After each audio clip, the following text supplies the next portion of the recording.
240 आपका एमपी है, एक भी मुसलमान नहीं है। पूरे भारत के अंदर में आपका जितने भी विधायक है, एक भी मुसलमान नहीं। पूरे भारत के अंदर में जिला अध्यक्ष भाजपा का एक भी मुसलमान नहीं है। एक ही साजिश है कि मुसलमान को तबाह बर्बाद कर देना, उसकी संपत्ति को जबरदस्ती बलपूर्वक ले लेना और अपने मित्र को बांट देना, जैसे पूर्व में किया है रेलवे और हवाई जहाज और सब चीज को वो जिस तरह बंदर बांट किया है। हमारे सीमांचल की जो अलीगढ़ यूनिवर्सिटी का फंड जो अब तक रिलीज नहीं किए, ये जो नरेंद्र मोदी की सरकार, आप पे क्या भरोसा रखेंगे? सबके सब माननीय सुप्रीम कोर्ट जा चुके हैं और हमें उम्मीद है माननीय सुप्रीम कोर्ट इसको सुनेंगे, ये काला कानून को निरस्त करेंगे। हमें उम्मीद कि मुसलमान किसी दूसरे भाई के ट्रस्ट में मेंबर नहीं हो सकता है, तो हमारे मजहब के अंदर में हमारे ट्रस्ट में वो क्यों हो सकता है? तो ठीक है, आपके कानून को मानने के लिए तैयार। शर्त यह है कि हिंदू के अंदर में जो आपका राम जन्मभूमि ट्रस्ट है, उसमें दलित को मेंबर बना दीजिए, महादलित को, ओबीसी ईबीसी वाले को उसमें भी घुसाइए। ट्रू रिपोर्ट्स में आपका स्वागत है। मैं हूं आपके साथ मुनव्वर आलम। वक्फ संशोधन बिल सदन से पास होने के बाद,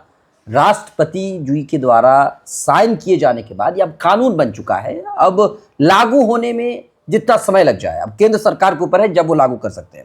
इस मुद्दे पर हम बातचीत करना चाहते हैं और ज्यादा जानना चाहते हैं, लोगों तक और भी ज्यादा जानकारी हम लोगों तक पहुंचाना चाहते हैं। हमारे साथ मौजूद हैं कांग्रेस के नेता मासूम रिजा सर। सर, आपका बहुत बहुत स्वागत है। बहुत बहुत शुक्रिया आपका। सर, मैं ये जानना चाहता हूं कि वक्फ संशोधन बिल अब बिल नहीं रहा, अब तो कानून बन चुका है सर। जी। अब कभी भी लागू हो सकता है। तो सर, अगर लागू हो जाता है, भाई मान लीजिए कल ही लागू हो जाए, तो फौरी तौर पर क्या नुकसानात मुसलमानों को झेलने पड़ सकते हैं सर? देखिए, सबसे बड़ी बात, जो वक्फ बिल संशोधन 2024 जो भारत सरकार नरेंद्र मोदी जो लाया जी, वो बुनियाद ही गलत है। मैं आपसे पूछना चाहता हूं महोदय कि वक्फ की संपत्ति हमारे पूर्वजों ने दी, दान में दिया। उसका एक ही उद्देश्य है कि मुसलमानों के लिए, फलाह बहबूद के लिए, गरीब गुरबा के लिए, मस्जिद खानकाहों के लिए, तालीमी मरकज़ों के लिए ये सब दिया जी।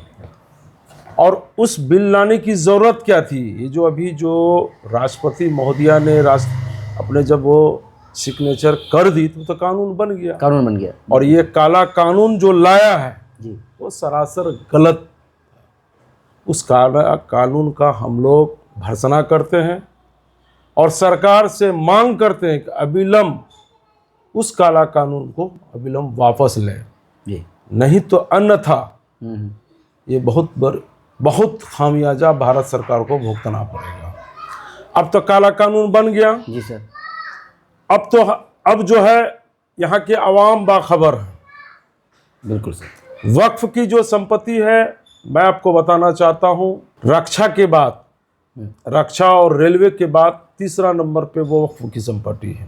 बिल्कुल सर। सर, तो किरण रिजिजू जी जो अल्पसंख्यक मंत्री हैं, उन्होंने तो कहा कि भाई हमको आपकी जमीन की जरूरत नहीं है, हम नहीं चाहते हैं, भाई आपकी भलाई चाहते हैं और ये आपकी भलाई की वजह से हम ये कानून लेकर के आए। कैसा भलाई? बहुत तो घड़ियाली आंसू बहा रहे हैं। आप बताइए हमको, जिस सरकार के अंदर में 240 एमपी है जी, एक भी मुसलमान एमपी को टिकट नहीं दिया गया। और अफसोस की बात है, 2 एमपी को जो उन्होंने मेहमान और पहुना के तौर पे हम लोग अपना कहा जाए, तो उसको जो वो लिए मेहमान बना करके, मेरा कहने का तर्क है सैयद शाहनवाज हुसैन साहब, मुख्तार अब्बास नकवी साहब।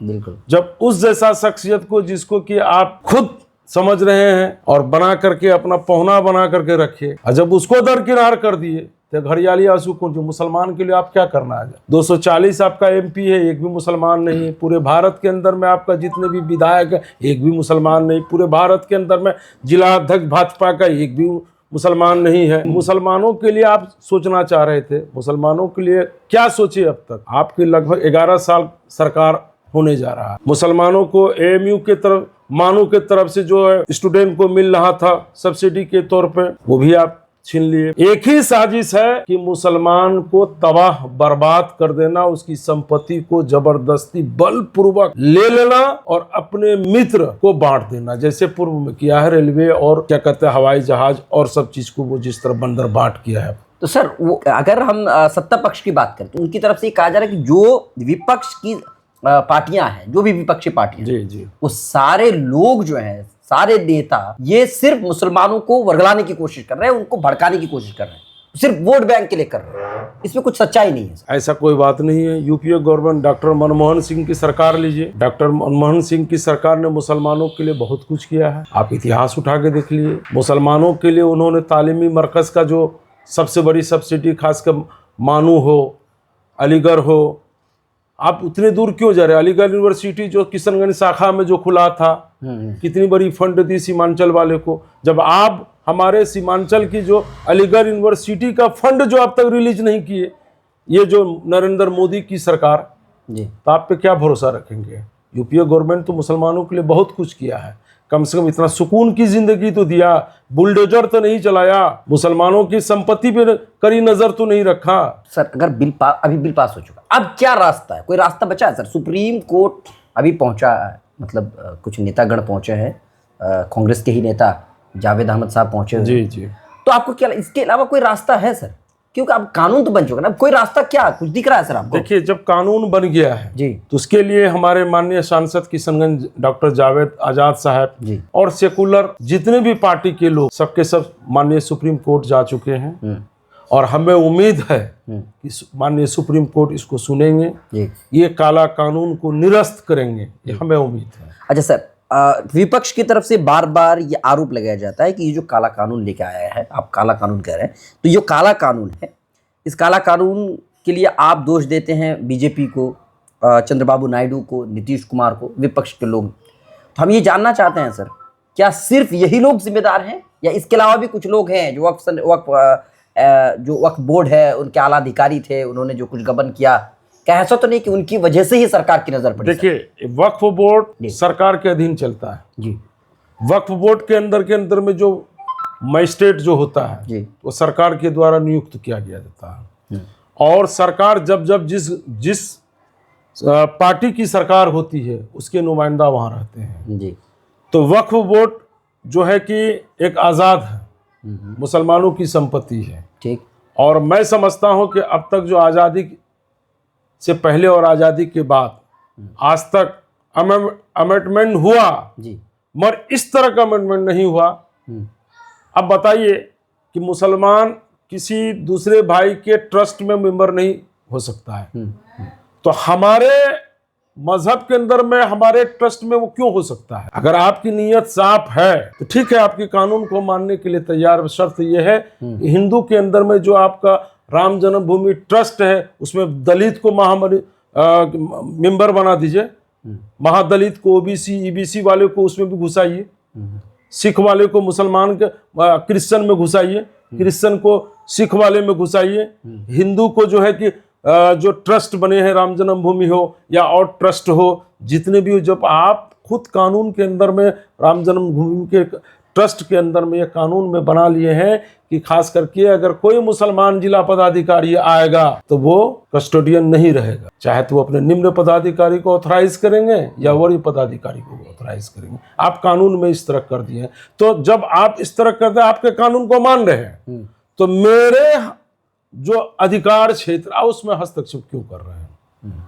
चीज हमारी है, आप हिंदू भाई को मेंबर हमारे इसमें दे रहे हैं, क्यों दीजिएगा?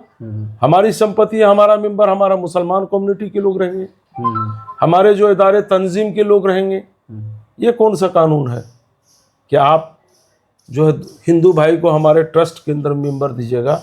इसलिए ये नहीं चलेगा, ये हरगिज नहीं चलेगा। अच्छा सर, ये बिल ये कानून बन चुका है, लेकिन आम अगर मुसलमान की बात करें तो उनको इसके बारे में कोई जानकारी नहीं है, या यूं कहा जाए कि वक्फ की बात करें तो वक्फ के बारे में भी वो ज्यादा जानकार नहीं है, उनको पता ही नहीं चल रहा इससे नुकसान क्या हो सकता है या इससे कुछ फायदे भी हैं, पता नहीं। अगर क्या वजह है सर? नहीं, ऐसी बात नहीं है। जो पढ़ा लिखा तबका तो उसको तो मालूम है कि वक्फ की उनके दान की जो हमारे पूर्वजों ने दिया सर, तो पढ़े लिखे तबके तो बहुत कम है ना सर। अब कुछ जाहिल, कुछ जगह है साक्षर है, कहीं निरक्षर है, तो उन लोगों को जानकारी का भी कमी है। मगर ये जो बिल आया है, ये जो कानून बना दिया है, लगभग हम समझते हैं 99% लोगों को वक्फ के बारे में पता चल चुका है कि वक्फ क्या चीज़ है, वक्फ में क्या है। अब लोग ये कहते हैं कि वक्फ का जो है दान दिया हुआ चीज़ है वो क्यों लेगा दूसरे भाई? अब गैर आदमी जो जो जाहिल टाइप, जो कम पढ़ा लिखा, उसने ये आवाज़ उठाना स्टार्ट कर दिया है। अब तो लगभग मालूम होते ही चला जा रहा है। अच्छा, मैं लास्ट में सवाल पूछना चाहूँगा कि क्या रास्ते बचे हैं सर अभी? देखिए, हम लोग संविधान के मानने वाले हैं, डॉक्टर भीमराव अंबेडकर जी को मानने वाले हैं, मौलाना अबुल कलाम आज़ाद को मानने वाले हैं, जी, गांधी जी को मानने वाले हैं, नेहरू जी को मानने वाले हैं, पटेल जी को मानने वाले हैं। संविधान के अंदर में जो मुझे अधिकार दिया है, मौलिक अधिकार दिया है, उस अधिकार के तहत हम लड़ाई लड़ेंगे। ज़रूरत होगी हमारे मिली तंजीमें जो भी हुक्म करेंगे, हम लोग लब्बैक करने के लिए तैयार हैं। और गांधी जी ने देश को आज़ाद ऐसे नहीं कराया, हमारे देश को अंग्रेज ने किस तरह किया, आखिर देश हमारा आज़ाद हुआ ना। जी, तो गांधी जी का जो दिया हुआ उपदेश है और गांधी जी के विचारों से हम लोग ये लड़ाई जीतेंगे। हिंदुस्तान में हिंदुस्तान के वासी हैं और हिंदुस्तान के कानून को मानते हैं और हिंदुस्तान के कानून को मानते रहेंगे। जो कानून मुझे दिया है, जी, उस कानून के तहत इस लड़ाई को हम लोग जंग जीतेंगे इंशाअल्लाह। चलिए, बहुत बहुत शुक्रिया। हमारे साथ थे कांग्रेस के नेता मासूम रिजा सर आपका बहुत बहुत शुक्रिया। अभी तक के लिए इतना ही। अगर आप हमें फेसबुक पर देख रहे हैं तो पेज को लाइक फॉलो करें, यूट्यूब पर देख रहे हैं